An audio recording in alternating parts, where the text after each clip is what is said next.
I'll look into that and see. I spent a lot of time doing it. I'm like, oh, I hope I didn't waste my time. I'm sure it's not a waste of time. I'm sure you're just more optimized than all of us. That's all. And then maybe you're, I'll look into that and Yeah. yeah, I know I'll see. Cause it, gosh, I'll touch on it, but the AI component of all of this it's a thing, so we'll see. Okay, so the next item that I'd like, oh, I'm sorry, did everybody look at they Google themselves and they can see what your title tag and meta descriptions are? Would anybody like to share? I have a question about the blog post. Do you have to have a blog post, and can it be hidden, or like Asking for a friend. yeah? Yeah. I don't like to talk about stuff. Like if the blog is not in your navigation, is that what you mean? Like if it's not visible on your like site? I don't have one, But it's and I don't attached. even know if I want one. But I mean, it's probably just me being lazy and not wanting to have to like using the brain cells I have left to figure it out. But if I do have it, can I make it like a hidden page that way it can still be picked up like on the back end, but not necessarily be seen by everybody in case it sucks?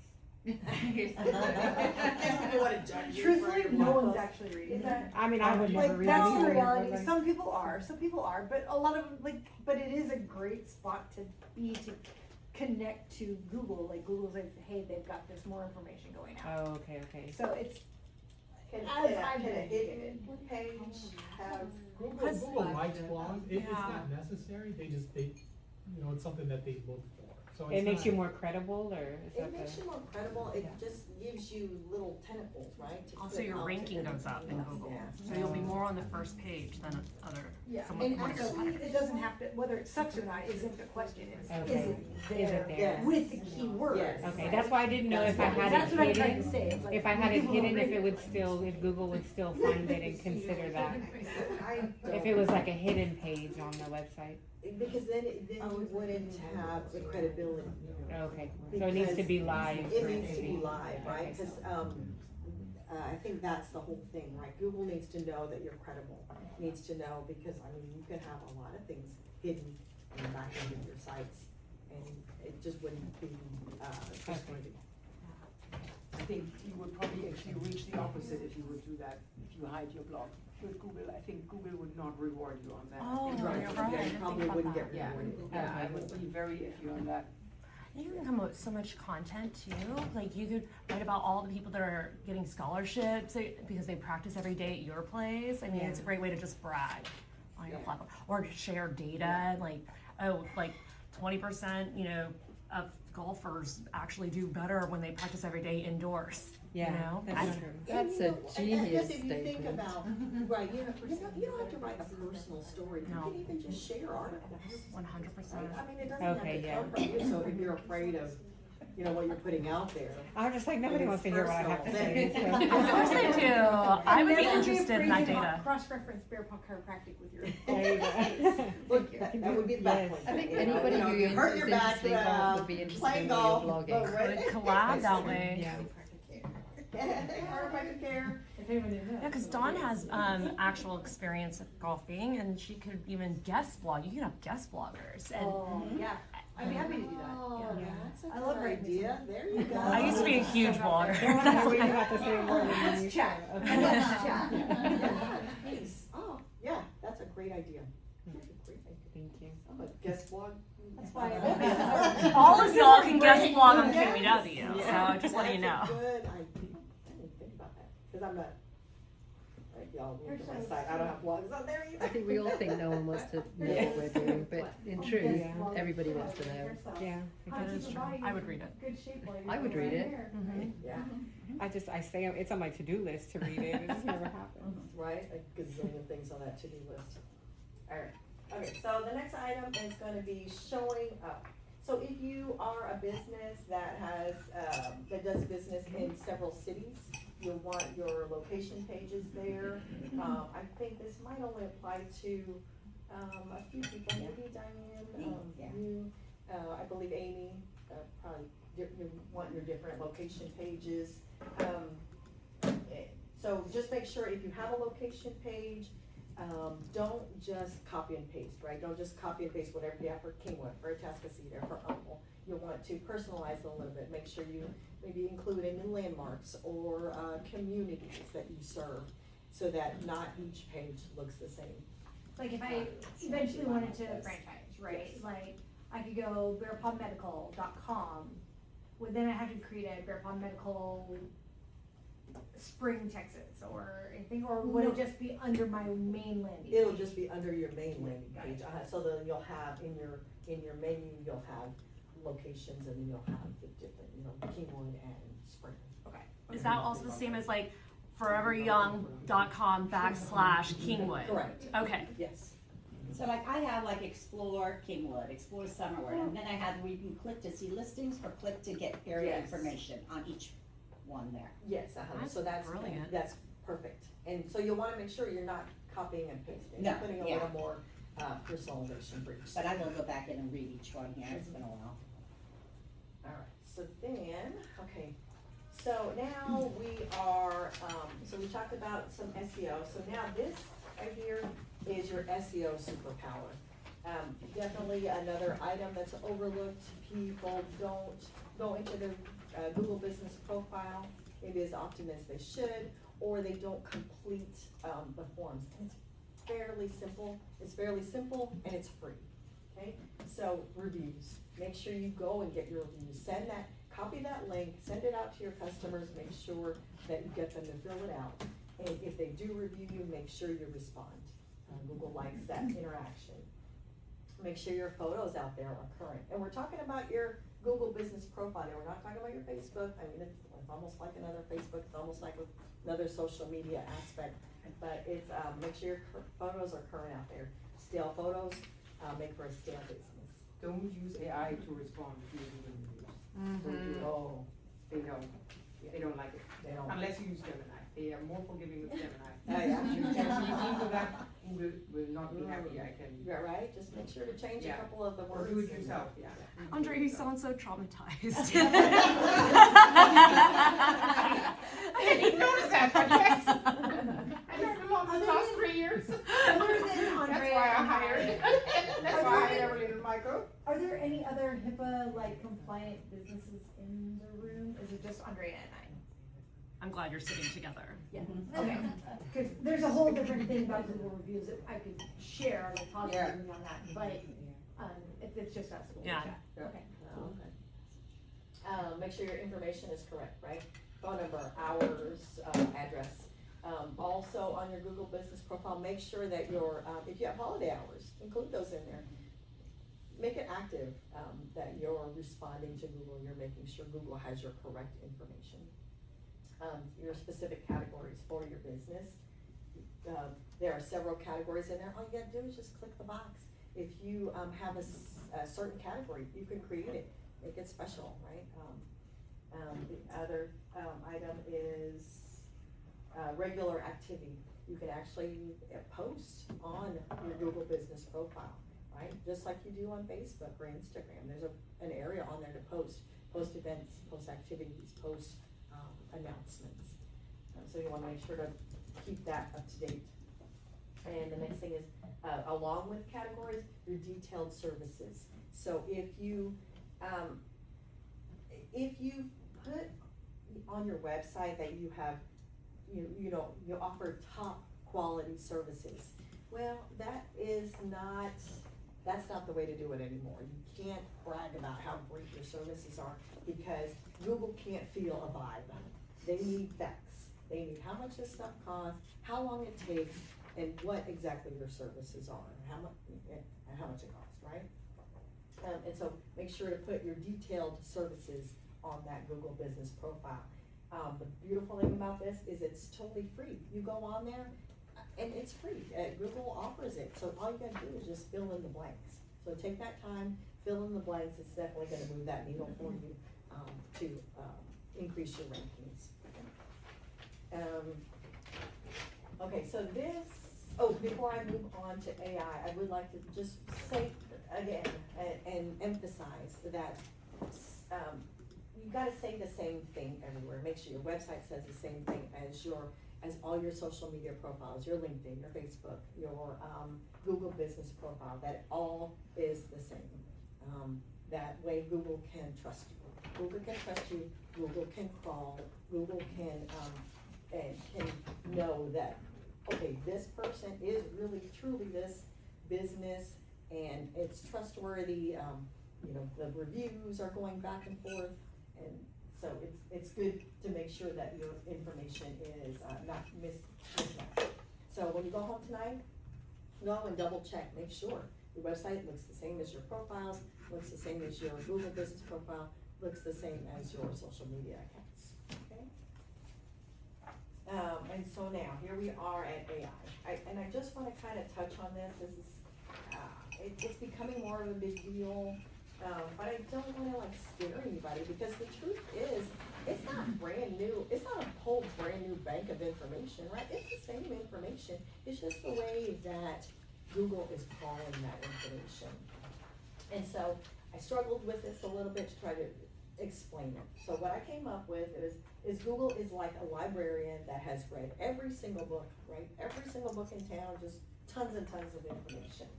But now the difference is she actually reads it for you, and that right there is what's called an AI overview. So I don't know if y'all have noticed that lately, but when you go on Google, it just gives you a, whatchamacallit, it just gives you a summary. Now it doesn't matter who's number one. Or not that it doesn't matter, but that's not what's immediately coming up, right? Because before, the whole goal was, ooh, I wanna be number one. Well, now, it's just about that summary. So now, Google still answers the question, librarian still answers the question, but the goal is a little bit different now, right? You want to make sure that she's reading your book. The buzzwords or the acronyms that you might hear nowadays are these 4 acronyms right here. Okay, and this is what I came up with without, you don't have to memorize these, you don't have to really know, like, I don't know what they are, but just, well, here, let me just tell you. So, AEO is making sure that you write clear answers right into your book, right? They have to be, sentence versions, question and answers. And the next slide I'll show you, easily where you ask a question and answer, right? Your FAQs, that would be helpful for Google to find that information for you. GEO is making sure that she actually picks your book, right? And then SXO is the search experience.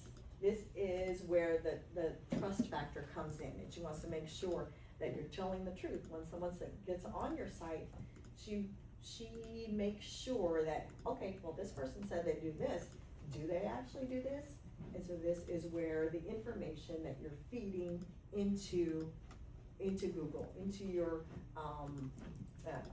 from your website, from your keywords, is actually what you're offering, right? And that's where the reviews come. Again, it's all the same information, it's all the same big pile of books, but you guys just make sure that your information is consistent, it's correct, it's active, it's not stale. Does that make sense? Mm-hmm. Okay, and then AIO is optimizing, right? You wanna make sure that you're working with the librarian to make sure you're feeding her the correct information consistently. So that was for AI, for your starter list for AI. So what you'll want to do is you'll want to take a look at your website and include some FAQs in there. FAQs would be very helpful. They are direct question and answers. They're already, it's not, again, not new information, right? It's services that you offer, just maybe in a different format. Swap your vague words for real facts. Again, you're not the best roofer in town, or the best deal in town. You offer roofs at this specific price, and you get them done in a certain period of time. You gotta be more specific with your facts. And that will help you get into that AI summary. If the AI can read what you offer exactly, right? They're not gonna put in there that you offer the best roofs in town, that you were, you know. You make us that's- all look pretty. Yeah.